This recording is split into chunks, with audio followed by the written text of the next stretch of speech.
एक एक करके करो।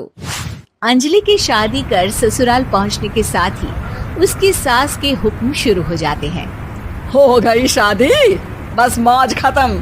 कल से जल्दी उठकर काम पर लग जाना है। अरे माँ आज ही यहाँ आई है, इसे सब समझने के लिए कुछ दिन तो दो। मेरे और बहू के बीच की बात है, तू घर के मामले में ना बोलियो। इस पर जतिन वहाँ से अपने कमरे में चला जाता है और सास अंजलि को काम की लिस्ट सुनाने लगती है। सुबह पहले घर की सफाई करनी है, फिर कपड़े धोने हैं, साथ में खाना भी बनाना है। एक की वजह से दूसरा काम रुकना नहीं चाहिए है। जी मम्मी जी ठीक है। ये कहकर अंजलि अपने कमरे में चली जाती है। अंजलि, मम्मी हमेशा बोलती थी बहू आएगी तो उनका काम हल्का होगा, पर मुझे नहीं पता था कि वो काम हल्का करने की जगह टाल ही देंगी। कुछ नहीं होता, ये सब मैं अपने घर में भी तो करती थी, मुझे आदत है, कोई दिक्कत नहीं होगी। ठीक है, पर अगर कुछ हो तो बता देना। दोनों सो जाते हैं और अगली सुबह से अंजलि जल्दी उठ के सास के बताए कामों में जुट जाती है, जिसमें वो जैसे ही कपड़े धोने लगती है तो सास वहाँ आ जाती है। अरे सुनो, ये कपड़े ऐसे नहीं धुलेंगे, सबको डिवाइड कर फिर एक एक करके अलग अलग धोने हैं। क्या एक एक कपड़ा अलग करके? एक बार में सुनाई नहीं देता क्या? वही बोला है मैंने, लग जाओ काम पर हैं? सास की बात मानते हुए अंजलि एक एक करके कपड़े धोना शुरू करती है, जिसे करते हुए आधा दिन बीत जाता है। अरे रे, सुबह से कब दोपहर हो गई पता ही नहीं चला, अभी तो खाना भी बनाना है। अंजलि भागते हुए रसोई में जाती है, जहाँ उसकी सास पहले से ही उसे खड़ी मिलती है। खाना बना लेना, देखो पहले पकोड़े तल दो और एक एक पकोड़े अलग अलग तलना, नहीं तो कोई कच्चा कोई पक्का रह जाता है। सास की हर बात में एक एक की कहानी अंजलि के समझ में नहीं आती, लेकिन फिर भी वो बिना कुछ बोले काम करती रहती है। अगली सुबह फिर वही शुरू होता है और सास एक बार फिर खाने के समय रसोई में आती है।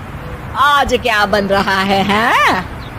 वो जतिन ने भिंडी की सब्जी, रोटी और धनिया की चटनी बोली है, इसलिए वही बना रही हूँ। अरे वाह जी वाह, बढ़िया है।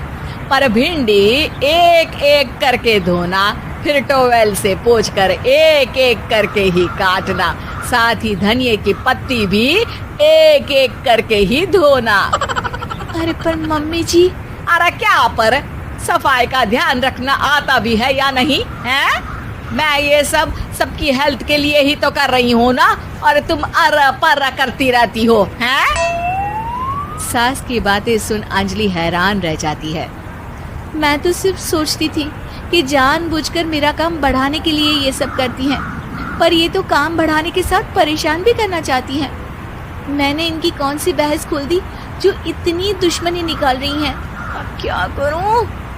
अब अंजलि सास की बातों और हरकतों के बीच फंस जाती है। काम के लिए मना भी नहीं कर सकती, नहीं तो जाने कौन सा ड्रामा खड़ा कर दे। पर अंजलि, तुझे कुछ तो करना पड़ेगा। इतनी देर में जतिन भी वहां आ जाता है। अरे कौन ड्रामा खड़ा कर रहा है और क्या करना पड़ेगा? जतिन की बात सुन अंजलि सोच में पड़ जाती है। इन्हें सच बताऊं या नहीं? पर अगर ये गुस्सा हो गए तो? वैसे भी अपनी माँ से बहुत प्यार करते हैं, फिर उनके खिलाफ कुछ सुन कैसे लेंगे? अंजलि ये सब सोच ही रही होती है कि जतिन फिर बोलता है। अरे क्या हुआ, कहाँ खो गई? अरे नहीं कुछ नहीं, वो मैं टीवी सीरियल के बारे में सोच रही थी।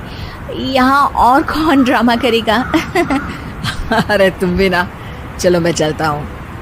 इसके बाद कुछ दिनों तक अंजलि सास को सबक सिखाने के लिए अलग अलग प्लान सोचती रहती है, पर उसे सास के एक एक करके काम करवाने की आदत बंद करने का कोई तोड़ नहीं मिलता। अगर ऐसे ही चलता रहा तो कहीं मैं एक दिन अपने सिर के बालों को भी एक एक करके सुलझना ना शुरू कर दूं। पगली हो गई है क्या? अकेले में क्या बड़बड़ किए जा रही हो? वैसे आज खाने में क्या है? आलू की सब्जी। तो फिर आलू को अच्छे से काट कर उसके कटे हुए कपड़ों को एक एक करके ही धोना है। बिल्कुल, इसे कैसे भूल सकती हूँ। मेरे जी का जंजाल। अरे बातें कम काम ज्यादा है।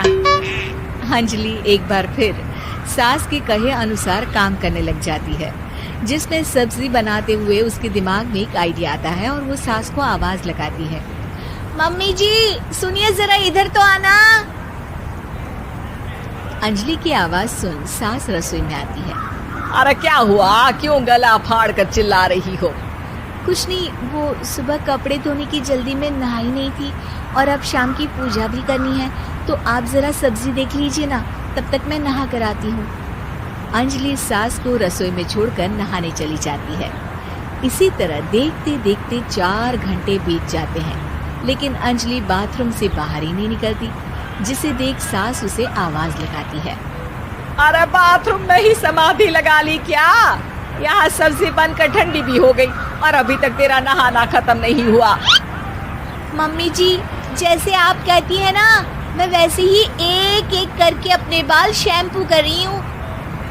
तो अभी 3 घंटे और लगेंगे, तब तक काम और जतिन को खाना सर्व करना आप संभाल लेना। इस तरह अपने नहले पर बहू का दहला देख सास शॉक्ड रह जाती है, जिसके बाद से घर में एक एक करके करने का आलाप बंद हो जाता है।